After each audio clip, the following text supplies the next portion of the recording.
For the introduction. It's wonderful to be here. I'm honored to share about this work.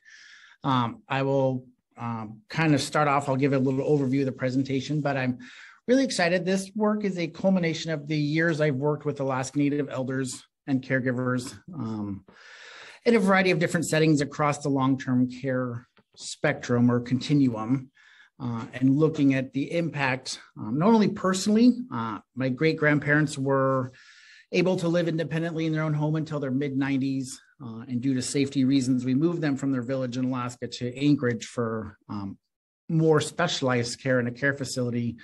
And being able to unfortunately witness their deteriorating health rapidly due to the lack of their native foods, the language being spoken, being surrounded by family and community, and they passed away within 6 months due to, I think, either just giving up and not feeling supported or part of their community and their family.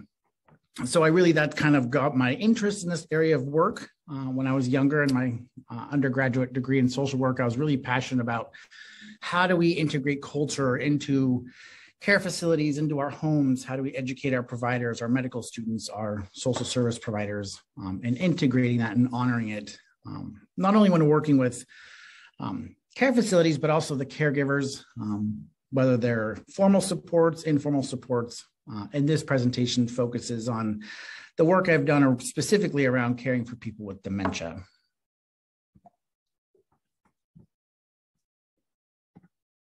So a brief outline, I'll talk a little about who I am, how I got interested into this work, give a little more context to what I just shared, give some brief definitions of cultural humility, cultural safety, and how that differs from cultural competency, and talk about some strategies you can use. Some of this presentation is based in the literature, but a lot of it is also based on personal experiences, working with colleagues, but also what people have told us they've found effective when we work with them or not effective. So some of our strategies come from the people that receive the care we work with. Talk about some of the indigenous values of caregiving. The content in this presentation is only the experiences that I've had. There may be some that kind of relate to the experiences other people have had, but definitely do not speak to all indigenous values. I'll talk about some of the caregiver challenges, but I also like to focus on the resiliency. I think too many times we focus on the negative aspects of our people, the caregiving experience, but we have a lot of blessings and strengths and resiliency. And then some recommendations on how we can integrate culture into care, with some time at the end for questions. So a little bit about me. I'm Aleut or Unangan on my mom's side of the family. So I grew up in a small fishing village in Southwest Alaska, out near the Aleutian Islands. We grew up in a family of commercial fishermen for as far back as we can remember. And my family still commercial fishes every summer. I try to go and visit as much as I'm able to. I'm the oldest of three. I have a brother who's married and a sister who's married. And has 3 kids. And then I have a younger sister, and they live in Oregon and Washington and Alaska. My mom was a big proponent of us visiting elders every day growing up, whether that was just to visit, help bring in water, prepare their fish, help clean up around their house. So I was surrounded by elders in a lot of different capacities. And I think that really kind of led me down the path of working with elders for my career. Professionally, I'm trained as a social worker, a gerontologist, and my PhD is in community psychology. I also would say I'm an eternal optimist, which has its benefits most of the time, but does have some downfalls every once in a while. And like most people I know, we love to laugh. And so that's an important part of who I am in my identity. So this may be new or not to some people, but the elders' history, indigenous elders specifically, has been filled with a lot of loss, whether that's through death or famine, foreign disease, missionaries coming in, boarding schools. We're experiencing relocation. This relocation, a lot of this is also important. And I put this in here as we think about elders who may be with families for a while and then due to increased healthcare needs are required to move to a care facility or move to a different setting. And that may bring back memories of moving for boarding schools or being forced to relocate somewhere else. And so being aware of this history as a care provider, as a family member is really important as you think about what's happening to the older adult and their emotional process and how they may react. We also have experienced, a discontinuation of traditional healing practices, a loss of identity, our connections to family land, our cultural values may have been severed. With this, though, I think in Alaska specifically, there are some communities in some regions where they're working on repairing this and, improving their identity, strengthening their connections. And as we know, the pandemic right now has brought a lot of this back up. We've experienced isolation, in Alaska, 80% of our villages are off the road system. They're already extremely isolated. And then with the pandemic, completely closing off villages to any airplanes or outsiders coming in to help or visit has really put an impact on them. And then the loss of our elders has been a big impact for all of our communities across the world. So the impact of this, as we all know, is, a loss of oral culture. With the passing of elders, in Alaska, we've been losing a lot of our traditional elders or elders who may be the last speakers of the native language or knew the history of these communities. So we're seeing a decline in this transmission and now seeing communities really trying to figure out how do we preserve this language, our history, our culture before more of our elders pass on. We're seeing changes in family structures. Alaska, we're seeing outmigration, rural to urban across the country as well, whether it's for employment, for people who go back to school, be closer to family, or need more specialized healthcare, and that's changing the family structures. A lot of our elders were thinking they were going to be able to stay with or have that support. Dietary changes in Alaska, for example, many of our elders who may move to an urban setting don't have access to their native foods or their spiritual foods. And younger people are more comfortable eating Western food just due to lack of exposure or eating their native foods. And we still see this mistrust in the healthcare system. We still have elders and younger people talking about they don't want to take the COVID vaccine due to this history. And so then we think about how do we help them build that trust or know that if they go in for specialized care as they grow older, how do we help them address those challenges?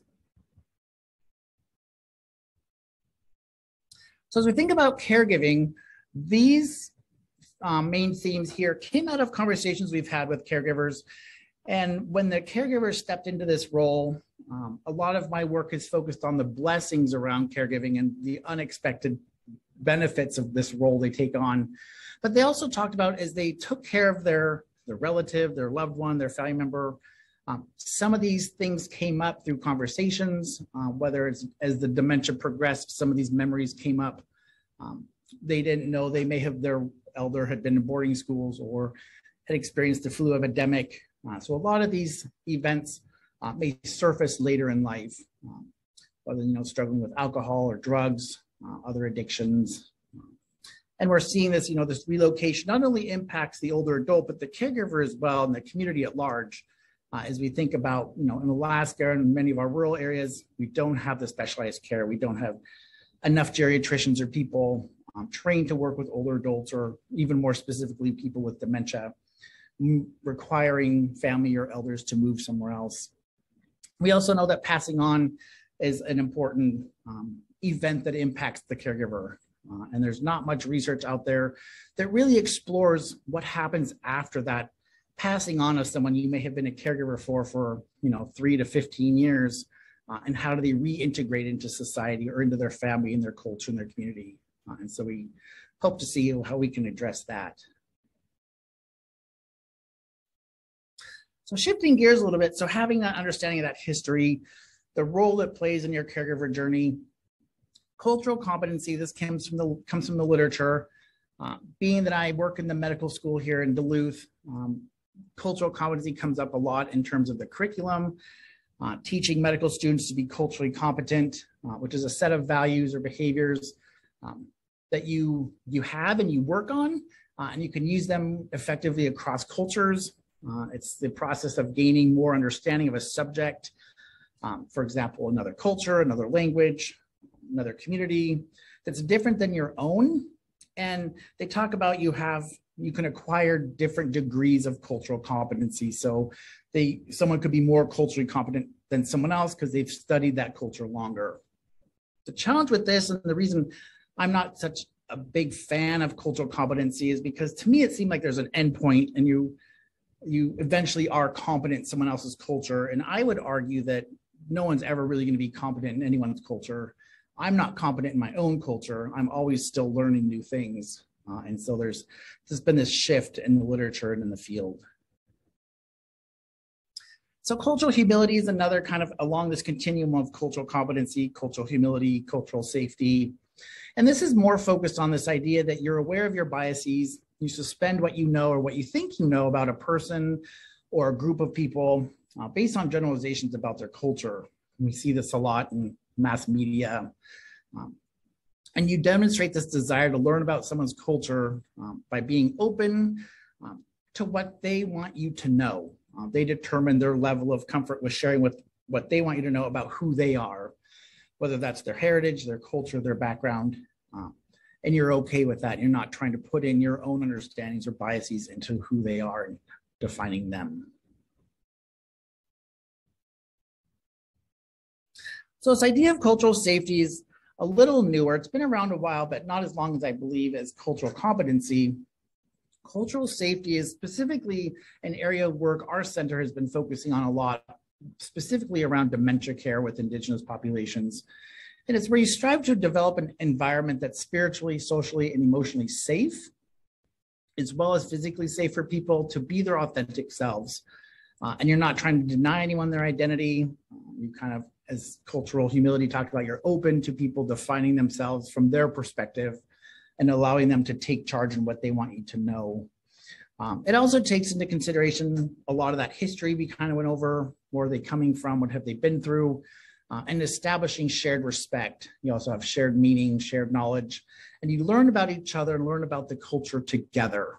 So not only do you learn about the person you're working with and what they want you to know, but you're open up and you share about yourself as well. So it's a mutual understanding of learning together. So here's another visual that we use in a few of our publications, and other people have used it. I believe it's online. But looking at this kind of as a wheel, having cultural awareness, you acknowledge there's differences. When I work with older adults, I know, they may be from a different village, suspending my ideas of what I know about that community or that individual, their family. Also demonstrating cultural sensitivity, respecting differences, having to be aware that my attitude may change or being aware that I should change it based on my biases, how the interaction's going. There are things you can use from the idea of the concept of cultural competence.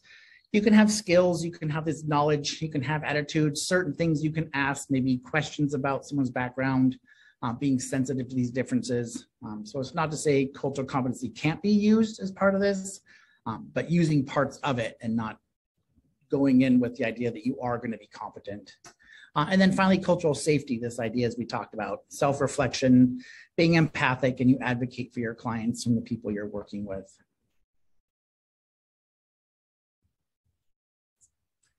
So as we think about, people may say, well, how do I use this? Why is this important? How would I apply this in my work setting, wherever you are? And in the work I do, working in long-term care facilities, working in communities, some of these things I've learned, things people have told me about what works, what doesn't work, what the literature shows, being respectful to each other, having a willingness to share, taking risks to change or risk to be vulnerable and explore differences, explore each other's identities and backgrounds, being open to their differences. You may be really surprised about what you learn about people and may change your whole perspective on what you walked in with. It's also important to understand the power of actions and words. That could be verbal and nonverbal. I am always careful. Sometimes my face says more than I say out loud. And so being aware of sometimes that may happen. And take the opportunity to recognize there's learning that could be happening, whether that's asking follow-up questions or there's an activity going on at the care facility where I worked and you're like, oh, I would love to participate in that because I'd like to learn more about Yupik dancing, or there's a language class going on, or they're butchering a moose. That will definitely expose me more to the culture. And possessing the knowledge of oneself. I think, I teach my research team to have a reflexive journal. Not that we're all going to be completely unbiased, but being aware of your biases, whether you're going in to do an interview or you're going in to do an assessment with an elder, in a care facility for, social supports or dementia assessments. And what are you going in with? What are you comfortable with? What are you not comfortable with? I teach my medical students, and this is a touchy subject for some people, that if there's a situation you're walking into, for example, they may have a different perspective on spiritual practices or end-of-life practices. And if you're not comfortable, if you know yourself well enough, you'll know what your boundaries are, and maybe you have to refer them to somebody else who's more comfortable with helping them fulfill their wishes. Also, having an attitude that different is okay or interesting. I guess interesting is not the right word, I would say, as I look at this now, but it's okay to be different and to celebrate those differences and learn from each other. And finally, there's a commitment. You have a co-responsibility to teach each other, learn from one another, demonstrate, lead by example, and be role models for others on how this can be acted out.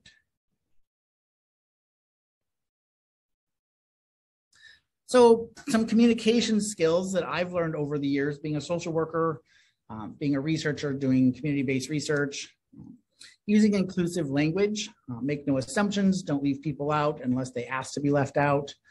As we talked about earlier, learn about their culture, their generation. I think, I'm, as a gerontologist, I think there's really interesting dynamics between generations as we think about people who are in their 40s to 60s now have very different life experiences than people in their 80s or 90s. And so thinking about what generation they're from, how does that influence their cultural values, their beliefs, their approach to aging, and all the other areas of life. Practicing active listening, learning about their culture. We'll talk about this a little bit later when I provide more examples of what we've done. Learning basic greetings in their native language. Maybe as you walk in their room, saying their native language, like hello or good morning or how are you? Learning about their favorite foods or participating in activities that's meaningful for them. Always being transparent, explaining what you want to do and why, whether that's providing care, asking questions, entering their room, doing research, and being okay with them maybe not being ready yet and coming back later, or if they decline, being okay with that as well. Also approaching with engagement, openness, and the willingness to learn like we've talked about, but being actively engaged, not just sitting and letting other people do the work or watching it happen. So other communication strategies, so in Alaska Native cultures, this does vary by each individual. But in Alaska, I get a lot of questions from med students who may not be Native that they say, I've heard I should not make eye contact with Alaska Native people, with elders ever. And I would say, well, follow their lead. Same with handshakes. Not everyone makes eye contact, but a lot of people do. Some of them prefer handshakes, some prefer hugs. So read their body language, read the situation in the room. Also information by word of mouth. So what that means is working with people who may be the caretakers or staff at the facility or people that are in their family or their friends, kind of getting more information about them. As I'd mentioned, pay attention to the nonverbal or the indirect communication.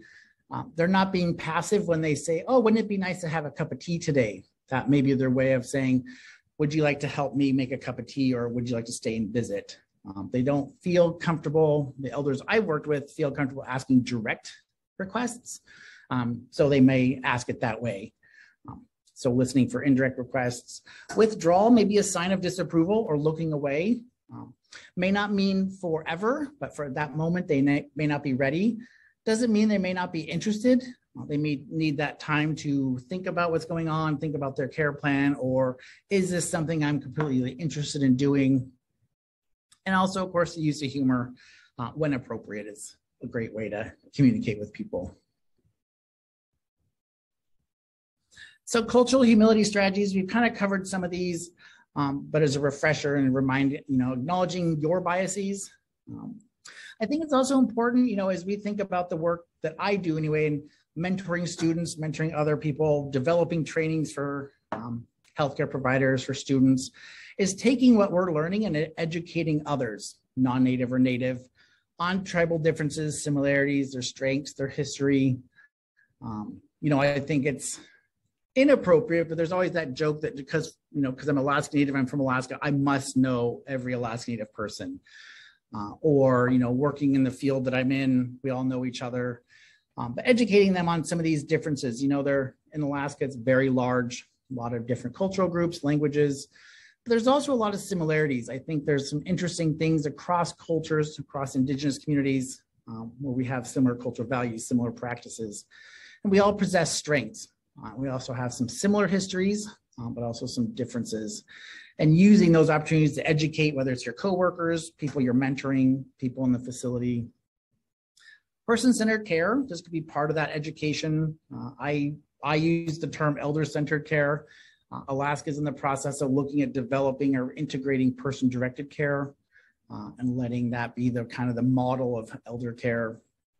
And also looking at their traditions, customs, and beliefs, making sure that's part of their care, whether it's, at the intake process, you ask these questions.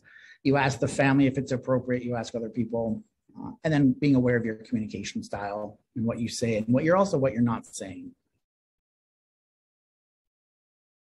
So as we think about the idea of caregiving, what we go into caregiving with, how it's influenced by our values, whether we're Indigenous or not, these are more specific to the Alaska Native caregivers I've worked with. But we're raised with this idea that, it's an honor to take care of our elders. We're raised by them, and having the opportunity to care for those who raised us is a true honor. But also we come from this idea that we have a shared sense of community and responsibility. We take care of each other. This helps us, with that intergenerational knowledge and wisdom that's passed on. We, in a lot of our communities in Alaska and probably a lot of other rural areas, there are long-term natural support systems. If there's people who are in our communities with dementia, everybody knows and we all look out for them. Whether they start wandering or they're walking around or something looks like it's not right, we check in. And so those are part of our systems that help our caregivers. We also know caregivers have really strong survival skills. They're resilient. They're very innovative and creative in how they address the caregiving challenges and sharing that knowledge with other people. We're also raised with the promotion of respect for everyone, whether that's a young person or an elder with advanced Alzheimer's. And there's this idea that, healing of problems by reestablishing or putting balance back in our life and having harmony, and what that looks like may vary by each person. So we asked this question, and and to most people, this makes sense. And as I think about when I grow older, of course, I want to age at home. It's the wishes of myself. It's what I want to do. I want to be surrounded by family. I want to be surrounded by the community I grew up in. So respecting the wishes of our elder, the people we're caring for. Keeping elders in our community maintains family unity, maintains those community connections. They're surrounded by their loved ones. It enables us to maintain that history. We can document their knowledge and their wisdom. And we know that relocating elders, people with dementia, can negatively impact their physical and emotional health, can have a negative impact on the progression of the disease. And keeping them there maintains community well-being in most cases.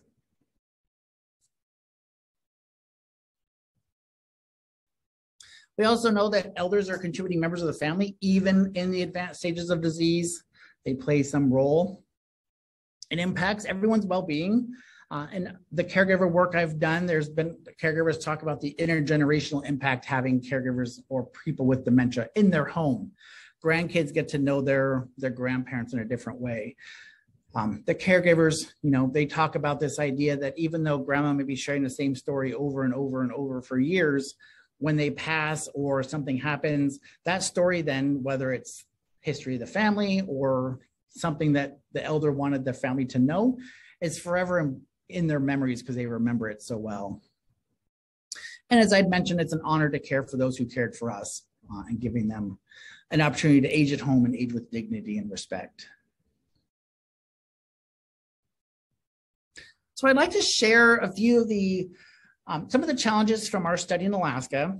This may have some relevance or similarities to other caregivers' experiences. But they talked about the idea, and I think this is across the board for all caregivers, not just Indigenous communities, but poor self-care, not being able to always putting their needs after their loved one they're caring for. So one caregiver shared When I'm not sleeping, I'm the grumpiest person in the world if I'm not sleeping well. And if I'm not sleeping well, I'm not eating. I'm not doing well mentally. The biggest struggle was the mental health aspect, which was foreign to me because I've never had to deal with that before. Another caregiver challenge they talked about, and this is unique to Alaska and I'm sure other areas, but the lack of support, whether it's informal or formal. And this idea that they don't want to burden others, they're constantly worried, they're dealing with changing personalities due to the disease, and they can't make other commitments. And so these are just a variety of some of the main themes our caregivers talked about. And to illustrate, one caregiver shared, right now I'm grieving for him already because I know he will eventually die from it or dementia. And you know he might die 7 years from now, but I think I'm grieving already. And I'm grieving for the fact that he's not himself, and I miss that part. I miss talking to him. I miss going fishing with him.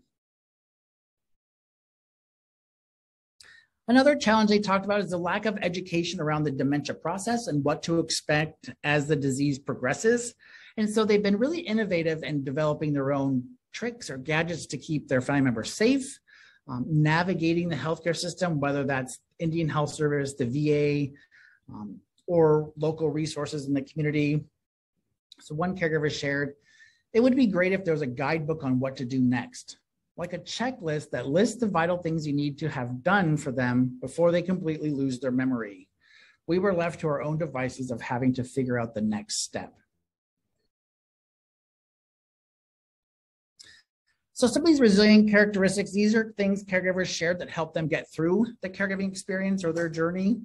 Having a sense of humor, especially in times that were stressful or overwhelming for them, laughing about it, and finding someone that could come and help them process, whether it's through laughter or just talking.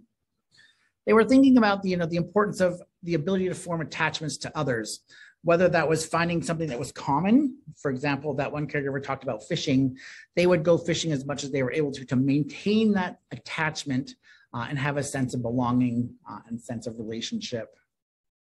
Acceptance of reality, remembering that there's another world out there. And so trying to remember that you can reach out to your friends or family or other supports. They talked about the importance of spiritual beliefs, whether that was going to a church group, going to church, or going, using your traditional spirituality or whatever your spiritual beliefs look like. And having the ability to improvise and being able to adapt in stressful situations. Knowing that every day will not be the same, and learning to live in the moment and not get too caught up in trying to think about what's going to happen tomorrow or a week from now, or living in the past about something that may have happened. So in this part of the presentation, some of the closing thoughts, we've learned from our caregivers, this is an opportunity to give back to those who took care of us or you. And it's a part of the Indigenous way of thinking. For many families, we wouldn't even consider putting our loved one in a care facility unless the stages of the process we are to the point where we don't feel we have adequate supports to care for them in a safe way. And that caregiving is a time of constant growth and education, self-reflection, as well as healing for some people. And as a lot of our caregivers talked about in this study anyway, a lot of our lessons that we've learned from growing up and across our lifetime from our elders come back to us as we think about our caregiver journey, and we reflect on those as we step into caring for somebody else. And some of our caregivers said spending time with family provides the opportunity to heal from the past or start that healing journey.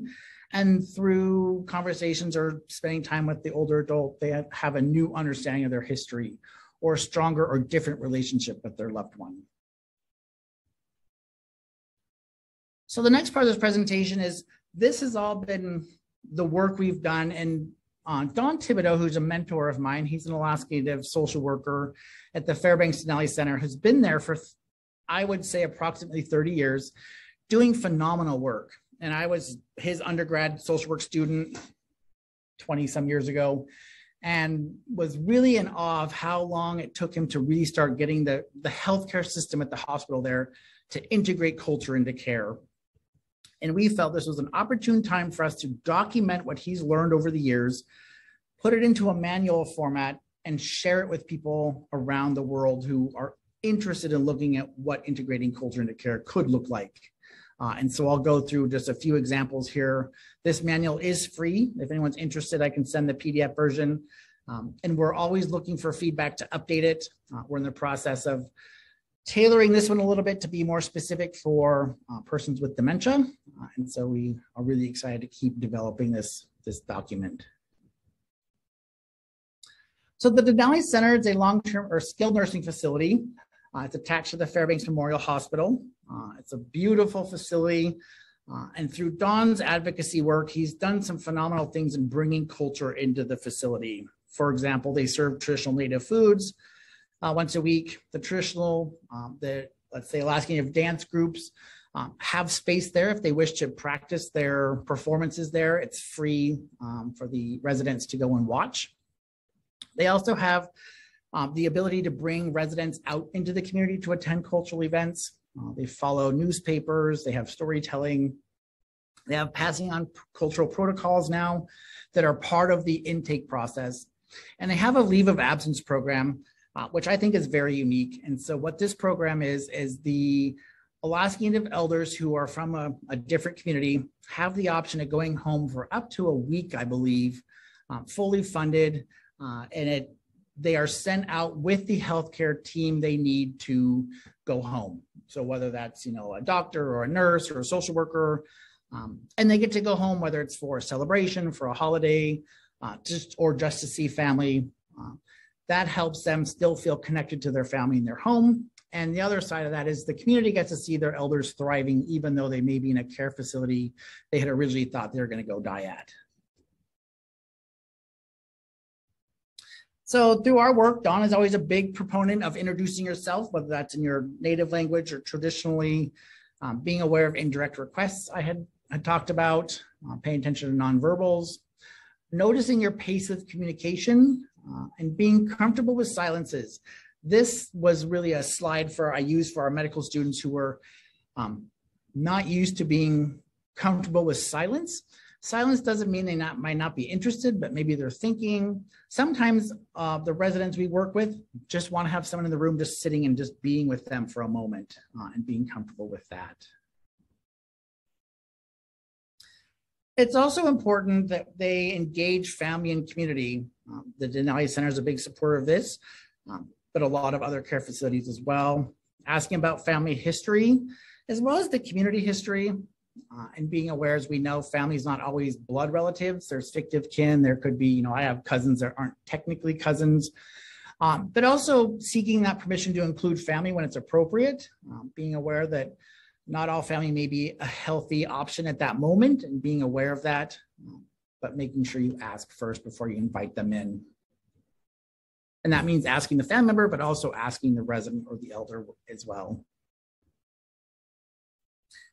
It's also important, and through Don's work over the last 30 years, he's learned that this should be something that's done at the very beginning and not when a crisis occurs and you're trying to reach out to a pastor or a priest, but intake, asking about their religious preferences, trying to figure out, how do we engage families in these discussions? And as someone who, works with older adults, again, thinking about cultural humility, cultural safety, being comfortable with those different forms of religious or spiritual practices the older adult may have.